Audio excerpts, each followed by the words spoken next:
1979년 10월 26일 이후 유신 시대는 종식되었다. 구질서는 흐트러졌고 새로운 질서는 잡히지 않았다. 누군가가 새로운 시대를 이끌어갈지 예측하기 힘든 시절이었다.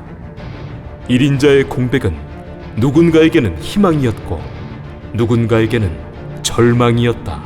그리고 1인자의 공백을 채우기 위해 누군가는 움직이기 시작했고 1인자와 함께 공백이 되어버린 중앙정보부, 경호실, 비서실의 수장 자리 역시 누군가에게는 기회였다.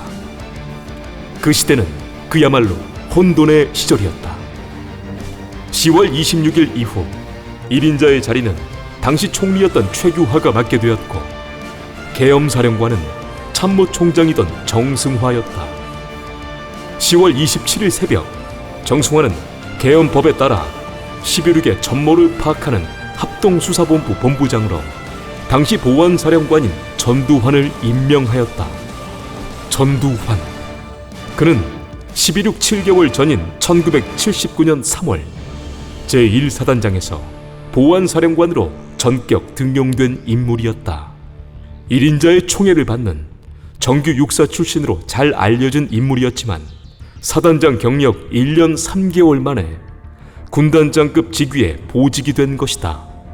당시 보안사령관의 실질적인 서열이 경호실장, 비서실장, 중앙정보부장에 이어 4번째 정도에 해당되었기 때문에 전두환의 합동수사본부장 임명은 많은 것을 의미하게 된다. 10월 27일 새벽 4시를 기해 제주도를 제외한 전국의 비상계엄이 선포가 되었고 11.6의 전말은 합수부 본부장이던 전두환에 의해 세상에 알려지게 되었다. 많은 사람들의 관심을 받았던 10월 26일의 궁정동. 전두환은 국민들에게 다소 차갑고 냉정한 이미지를 보이며 처음으로 서게 되었다. 사람들은 합수부장인 전두환의 발표 내용을 궁금해함과 동시에 발표자가 누구인지에 대하여도 궁금해했다. 그렇게 전두환은 10월 28일과 11월 6일 두 차례 국민들 앞에 서게 되었고 합수본부장인 전두환의 발표로 11.6은 정리되는 듯한 인상을 주었다. 그리고 전두환은 80년대 운명을 결정짓는 12월을 맞이하게 된다. 전두환과 그 세력은 1979년 12월 12일 새로운 시대를 위한 움직임을 시작했다. 12월 12일 오후 6시경 전두환과 신군부에게 거칠 것은 없었다. 다음 날인 12월 13일 새벽 마침내 최규하에게 자신들의 원하는 재가를 얻게 되어 12.12는 그들의 뜻대로 되었다. 12.12에 성공한 뒤 전두환은 중앙정보부 차장보를 겸임하게 되었다. 이듬해인 1980년 3월 전두환은 중장으로 진급했다.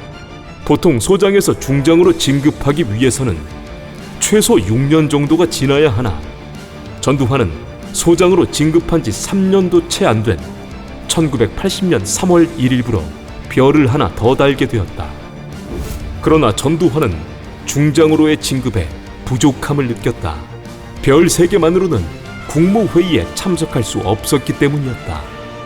이에 전두환은 공석이었던 중앙정보부장의 겸직을 생각해보는데 그러나 중앙정보부장은 현직 군인이 중앙정보부장을 겸할 수 없게 규정되었기 때문에 전두환은 서리로 밀어붙이게 된다. 11.6으로 인해 중앙정보부가 위축되기는 했지만 그래도 중정은 국내 모든 정보를 가장 먼저 접하는 대단한 기관이었다. 또한 중앙정보부장은 부총리급이었기 때문에 전두환이 원하는 국무회의에 참석할 수 있던 자리였다. 거기에 막대한 자금까지 있었으니 다른 기관들과는 비교도 되지 않는 기관이었다. 그리하여 전두환은 1980년 3월 말이 되었을 때 최규하, 신현학에게 중앙정보부장직 임명을 요구한다.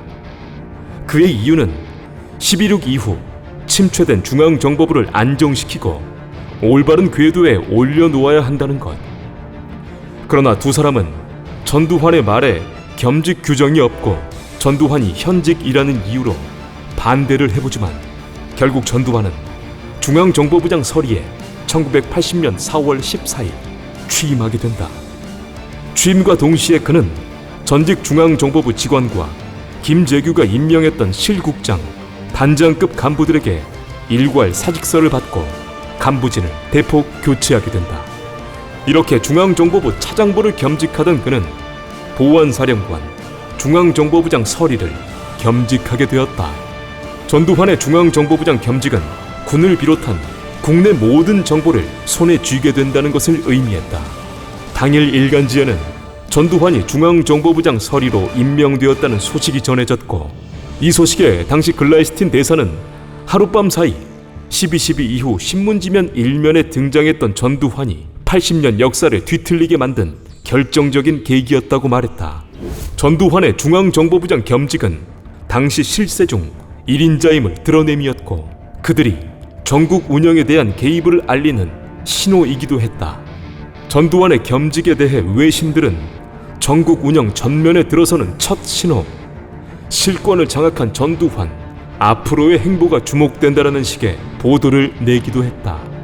이런 외신 보도에 대해 전두환은 유언 비어에 속지 말라는 말을 하기도 했으나, 이후 5월 31일 국가보위 비상대책위원회, 이른바 국보위가 발족되었고 1980년 그렇게 1인자의 공백은 메워지고 있었다.